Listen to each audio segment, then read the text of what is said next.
State sentinel में आपका स्वागत। मैं हूं रविंद्र सिंह। काबिलियत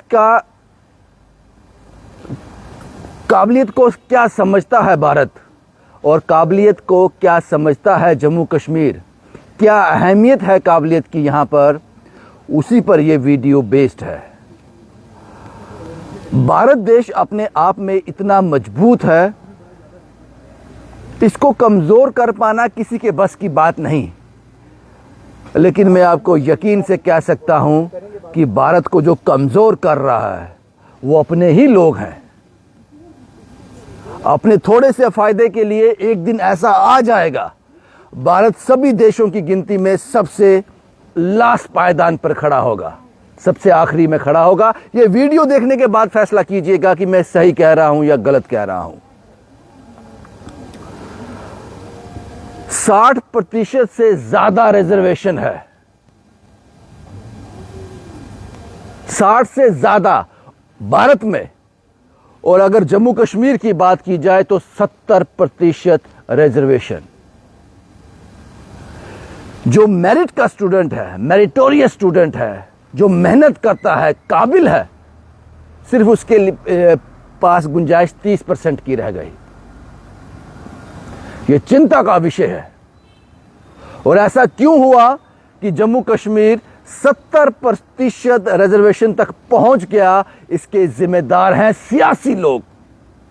अपने वोट बैंक के चक्कर में एक दिन भारत को कमजोर करेंगे और उस पायदान पर खड़ा कर देंगे कि सभी देशों के लास्ट पायदान पर भारत खड़ा होगा। मैंने कहा किसी की हिम्मत नहीं है भारत को कमजोर कर सके, दुनिया की कोई ताकत नहीं कर सकती, लेकिन अपने कर देंगे अपने फायदे के लिए। और सबसे ज्यादा नुकसान इसको पहुंचा रही है राजनीति और सियासतदान।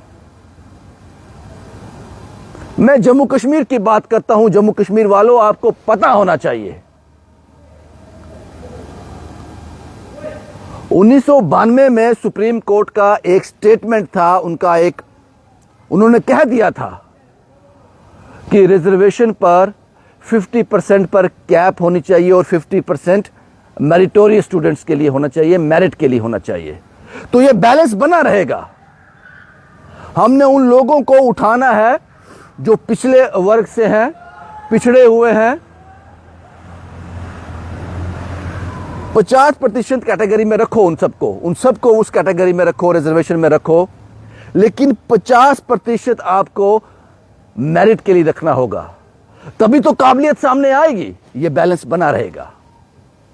लेकिन आज जम्मू कश्मीर में 70% रिजर्वेशन लगभग हो गई है और मेहनत करने वाला, मैं हैरान हूं। आपको बताता हूं, नीट के रिजल्ट आए थे, जब पिछले साल जब नीट के रिजल्ट आए थे, ये लास्ट टाइम जो रिजल्ट आए थे, एक मेरिटोरियस स्टूडेंट, मेरिट वाला, उसके नंबर,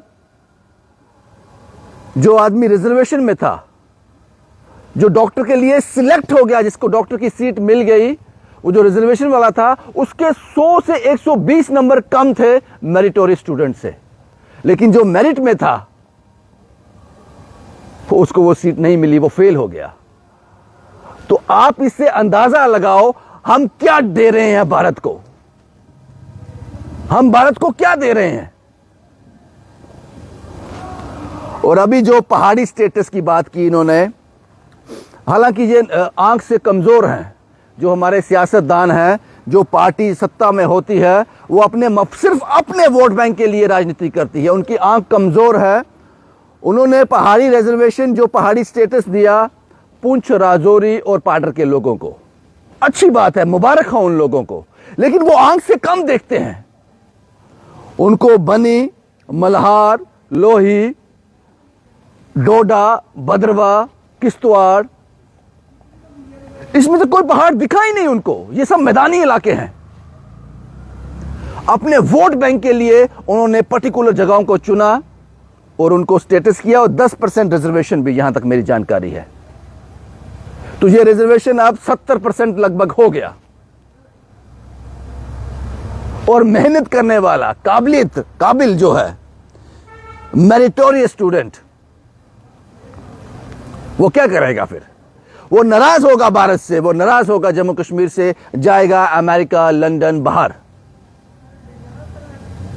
वहां जाएगा, वहां अप्लाई करेगा, वहां नौकरी करेगा, वहां सर्व करेगा, और हम ही लोग यहां से फिर अपना इलाज करवाने के लिए वहां जाएंगे, अपने ही आदमी के पास, जो हमारे ही देश का पड़ा होगा, हमारा ही भाई बंधु होगा, लाखों रुपए खर्च कर कर उसके पास इलाज करवाने जाएंगे।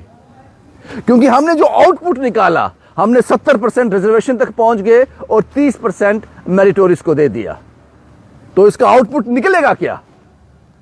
यह बड़ा संजीदा मसला है। और जम्मू कश्मीर वालों, मैं आपके साथ बड़े साधारण भाषा में बात इसलिए करता हूं क्योंकि आपको समझ आ जाए। सियासतदान कभी नहीं समझाएगा यह बात आपको। जिस दिन 10% पहाड़ियों को स्टेटस ये मिला होगा रिजर्वेशन, उन्होंने सिर्फ उनको बताया होगा कि आपको रिजर्वेशन मिला है, आपको मुबारक है, हमने ये कर दिया, इसका इंपैक्ट क्या होगा इसके बारे में नहीं बताया होगा। 1992 में सुप्रीम कोर्ट चिंतित था। उन्होंने कहा कि 50% पर कैप लगा दो, 50% मेरिटोरियस स्टूडेंट के लिए और 50% जो है वो रिजर्वेशन, ये बैलेंस बना रहे। लेकिन इन लोगों ने अपने वोट के चक्कर में देश को बर्बाद कर रहे हैं। यहां इलाज कौन करवाएगा? इलाज आप लोग ही करवाओगे। जो पहाड़ों से आता है वही इलाज करवाएगा, उसको भी अच्छा डॉक्टर चाहिए। जो पहाड़ों से आता है उसको अच्छा जज चाहिए। जो पहाड़ों से आता है या फिर पिछले इलाकों से आता है या शेड्यूल कास्ट है, शेड्यूल ट्राइब है, किसी भी जाति का है, उसको अच्छा एडमिनिस्ट्रेटर चाहिए। वो मिलेगा कैसे जब 70% जम्मू कश्मीर में लगभग 70% रिजर्वेशन है और 30% सिर्फ रह गया है मेरिटोरियस स्टूडेंट के लिए? तो वो कैसे पॉसिबल होगा? ये बर्बादी की तरफ जा रहे हो। इस पर श्रीनगर में प्रोटेस्ट हुआ, जम्मू भी इस पर जैसे जैसे बात समझ आएगी प्रोटेस्ट करेगा और कर भी रहा है। मुझे आज भी याद है, शायद इस मेरी रिपोर्ट को उमर अब्दुल्ला साहब, जो अभी हमारे जम्मू कश्मीर यूटी के मुख्यमंत्री हैं, वो सुन रहे हो, या एनसी का कोई लीडर सुन रहा हो, वो भी उस वक्त शायद असेंबली में होगा। मैं उस वक्त असेंबली में था, मैं एक नेशनल चैनल में काम करता था, असेंबली लगी हुई थी, उस वक्त उमर साहब चीफ मिनिस्टर थे। उन्होंने वहीं से विधानसभा के अंदर एक बयान दिया था। उन्होंने कहा था अगर मैं रिजर्वेशन के बारे में बोलूंगा तो बवाल हो जाएगा क्योंकि मैं मुख्यमंत्री हूं। लेकिन यह रिजर्वेशन क्यों शुरू किया गया था, इस पर उन्होंने 3, 4, 5 मिनट बात की थी। ज्यादा सियासतदान इससे बात करता नहीं है, डरता है वही वोट बैंक, कहीं मेरा वोट बैंक ना हिल जाए। उन्होंने कहा था कि यह रिजर्वेशन इसलिए स्टार्ट किया गया था, उनको याद होगा, अगर मुझे याद है तो उनको भी याद होगा। ये रिजर्वेशन इसलिए इनको से रिजर्व किया गया था कि जो आदमी पिछड़ा हुआ है उसको ऊपर उठाना है, उसको अपने बराबर बिठाना है, उसके लिए रिजर्वेशन स्टार्ट किया गया था। और यहां तक मैं मानता हूं, मुझे लगता है कि जब एक परिवार में एक आदमी को रिजर्वेशन के तहत कोई नौकरी मिल जाती है, उसके बाद वो परिवार का जो मुखिया है उसको नौकरी दे दी, वो अपने बच्चों को अच्छी शिक्षा भी देगा, अच्छा इलाज भी देगा, अच्छी पढ़ाई लिखाई भी देगा, सब कुछ देगा। उसके बाद वो रिजर्वेशन उससे ले लेना चाहिए क्योंकि हमने आपको बूस्ट कर दिया। लेकिन मैं खुलकर ये बात पर बात नहीं करूंगा, बवाल हो जाएगा, ऐसा उस वक्त के मुख्यमंत्री ने कहा था। लेकिन आज जम्मू कश्मीर यूटी और भारत संकट में है। जम्मू कश्मीर की बात करूं, 70, आज मैं आपको बताऊं, आज मैं एक वीडियो देख रहा था, फॉर्मर डीजीपी एसबी वैद साहब ने चिंता जताई है इस पर। उन्होंने कहा इस तरह से जो मेरे देश का यूथ है वो मुश्किल में आ जाएगा और रुख करेगा बाहरी देशों की तरफ, वहां जाएगा, उसके पास ऑप्शन कोई बचेगा नहीं। और उन्होंने अपने लहजे में हमारे सियासतदानों को, हमारे लेजिस्लेटर को कहा है, बोलो, इस पर बात करो, इस पर चिंता जताओ, इस पर आपको बात करनी चाहिए। लताड़ा है उन्होंने आपको अपने अंदाज में, आपको जगाने की कोशिश की है फॉर्मर डीजीपी एसपी वैद साहब ने। एक ऐसा शख्स जो इतने ऊंचे पद पे था, एक ऐसा शख्स जिसने काम किया है टेररिज्म पर, एक ऐसा शख्स जो जानता है कि हमारा जम्मू कश्मीर किस हालात से गुजर रहा है, उसने चिंता जताई है इस पर।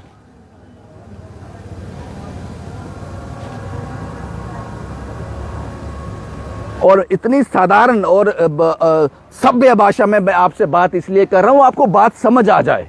और उन्होंने जम्मू कश्मीर के लोगों से भी कहा है इसके लिए आवाज उठाओ, खामोश मत रहो, ये लोग बर्बाद कर देंगे तुम लोगों को अपने वोट बैंक के चक्कर में।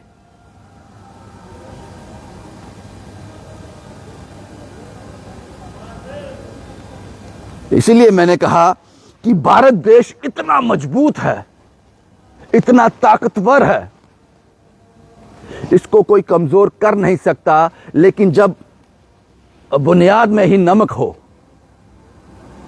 इस देश को चलाने वाले ही अपने हाथों से इसका गला घोट देंगे, तो फिर कौन बचाएगा इसको?